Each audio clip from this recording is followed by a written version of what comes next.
Adam from My Desert Hollow here. It's getting to be towards fall. It's the first week of September. I should be archery hunting right now, but I've been so busy this whole year with work that I haven't had time to get a bunch of the normal stuff I'd get done throughout the summer. So I got to get this done before it gets cold. I've already been up on the roof. I've cleaned the chimney for the kitchen queen. Pretty standard procedure. I mean, brush, rod, take the chimney cap off, clean it out. What I got to do now is we're going to take this section of chimney off, clean out where the creosote and ash fell down into in the base of the chimney up there where it goes in the wall. We're going to clean this, and then we're going to go through the steps of cleaning out the rest of the kitchen queen to get it ready to run for the year. This is kind of like the annual clean out. We'll clean ash out throughout the year as we're using it, but this is where I'll take it apart. I'll actually take the hot plates off. We'll take the access door off the back, everything. So stay with me. We'll go through the steps and kind of go from there. Okay, so we've cleaned the chimney from the outside coming down. We've taken the chimney off here on the inside, and it's outside waiting to be cleaned. So what we're going to do now is I'm going to end up vacuuming out where all the creosote and stuff fell down into the base of the chimney here. Thing you want to remember here is, once again, you got to be real careful. You don't want to do this with a hot chimney unless you have an actual ash vac. I'm using just a standard shop vac, but we haven't burned a fire in this for, well, since it got warm this summer. So everything's super cold. I don't have to worry about any of that. So I'm going to end up cleaning up all this creosote and stuff that's falling down the chimney, down to, so we can get that ready to go. And then we'll move on to the kitchen queen itself and get it cleaned out.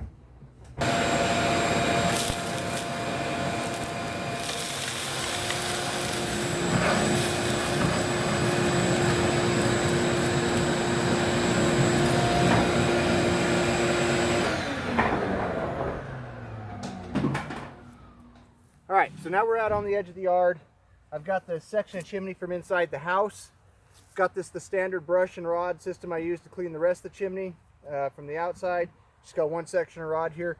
What I'm going to do now is I'm going to end up brushing out this chimney all the way up to the elbow, cleaning the elbow the other direction, and then getting just all the creosote and soot knocked out of it and get it nice and ready to go for this year.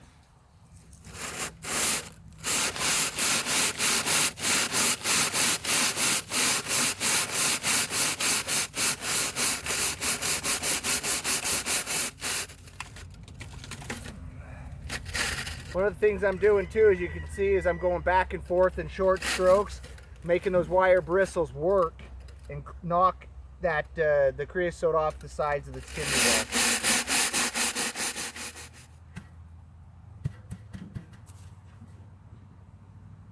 wall. All better. Let's continue this through the rest of it, and we'll be back inside to clean out the kitchen queen. Alright guys, so we're up here looking at the front top of the kitchen queen here. It's kind of dusty. We haven't used it throughout the year, and we've been doing some construction projects here and there wherever I could. So we'll end up wiping this all down before we're done. But let's get the inside taken care of first. So kitchen queen comes with the hot plate lifting tool. Get that in there. We're going to lift that out. And if we look at that right there, we can see we got some creosote buildup. Now this is the hot plate that's right above the oven box. If you can look, I'll bring you up here a little bit closer here. You'll be able to see. Let's see if I can do this.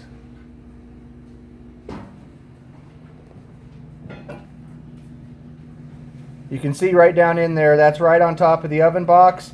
There's where the smoke circulates around the oven box. We do get creosote buildup there. So this is what that's from. We're going to end up having to get all that cleaned out as best we can. So what we're going to do is I'll carefully scrape all this right down inside there.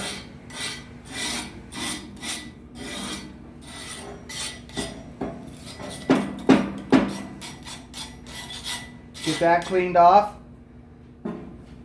Now what we're going to do is, I've got just a standard putty knife still. I'm just going to scrape it. I'm going to actually try to break all this up. Now once again, this is a cold stove. You can see I got some ash in there a little bit. I'm going to try to get that cleaned up as best as I can. And then I'm going to get the vacuum and clean that out. And whatever I can't get with the vacuum, I'm going to try to get pushed off the back, because there's an access door in the back that we'll be able to get the rest of it from.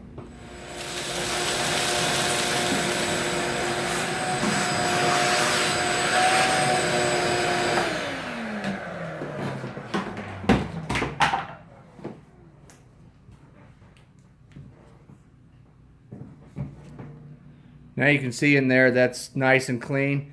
I'll look down in here and make sure I got it as back as far as I could. There's a little bit left in there that I'm going to have to push back and work out. But for the most part, I think we got it. So we got that. Let's reinstall this hot plate.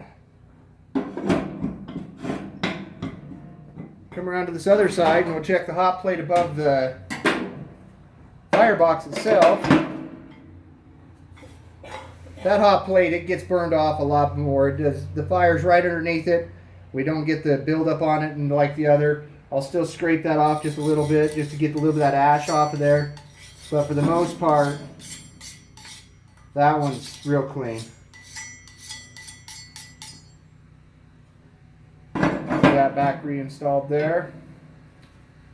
All right, let's go back around to the back access door. So on the back side of the kitchen queen here, we got this access door. It's tight fit back there because we're with the proximity to the wall. But what we do is it just has two doors, levers there to open that up, and this door will fall off. You can see all that creosote buildup there. We'll get that scraped out of there, and then we'll clean out.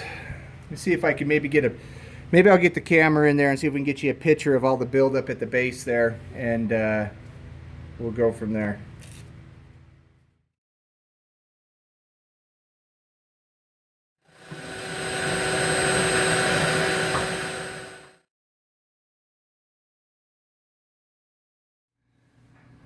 All right, so we got the back reinstalled, got that all cleaned out as you can see by the pictures. Now we're just up to the Firebox. We're going to get all the ash cleaned out of there that was accumulated over the last month or so we burned. And so we're going to open that up right there. Bring you up here a little bit closer, give you a little bit closer idea of what we got going there.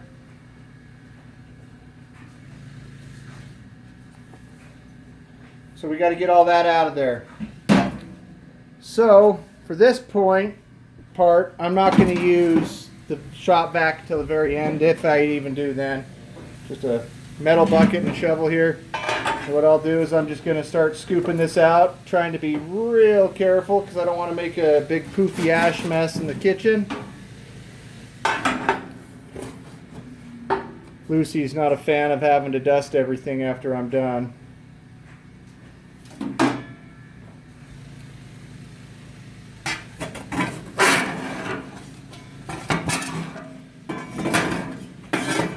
Thing about this kitchen queen is it's got the ash clean out tray underneath, so it's pretty full right now, so I'm going to scoop some of this out.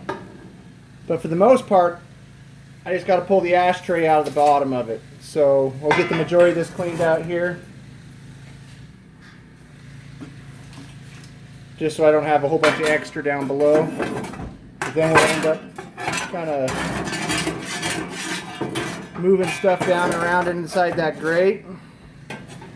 Getting some of the bigger chunks out of there.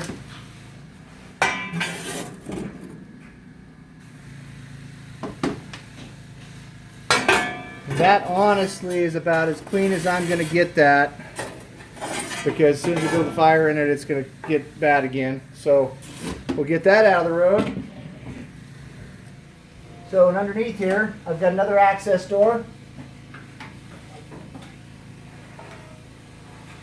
Open that up like so.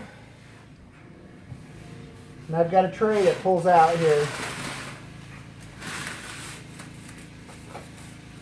It's got a little carry handle on it. What I'll do is I'll take that outside, dump it on where either the garden or where we got them trying to cultivate mushrooms, any of that stuff, and go from there. I'll have to put that back in one more time and get another load of ash out with it because it knocked off a bunch off the top.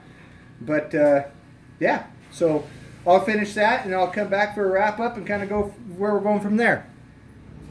Alright everybody, so that is the annual clean out of the Kitchen Queen 380. Kind of went through all the steps, everything from the chimney all the way down through cleaning out all the different access points, getting it ready to run for another year. Last year was our first year with it. Super happy with it. It did a phenomenal job as supplemental heat and for cooking purposes. We played with a bunch of different recipes over this last winter.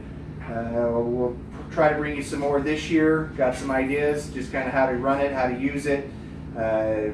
Really, really happy with it so far. You can see here, I ended up just wiping everything down. Use the general cleaner to wipe down all the enamel parts. Just use standard cooking oil to wipe down the cooktop, get it all cleaned off. You won't want to use any solvents up there because that gets hot and you're actually seasoning that top just like you would any other sort of metal cooking appliance, whether it be a cast iron pan or whatever that way. So we just use cooking oil, wipe it down. It smokes just a little bit at first, but it gets that nice dark color to it. Got this done. Now I've got to go do the annual clean out on the rocket mass heater. If you haven't seen a video on that, I'll put a link at the end of this one to go to when I did the annual clean out last year. It's going to be the same this year, the steps I have to go through to do that. So stay tuned for more videos coming up. Hopefully work will be slowing down a little bit so I can get out some more how-tos and kind of stuff what we're doing around the place.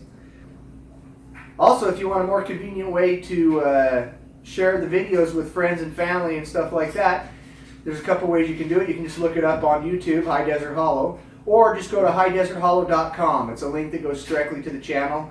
It'll bring anybody right to the main page and they can search through all the different videos from there. But anyways, in the meantime, we're just here trying to live a more self-reliant lifestyle and promote modern homesteading. This is Adam with High Desert Hollow, signing out.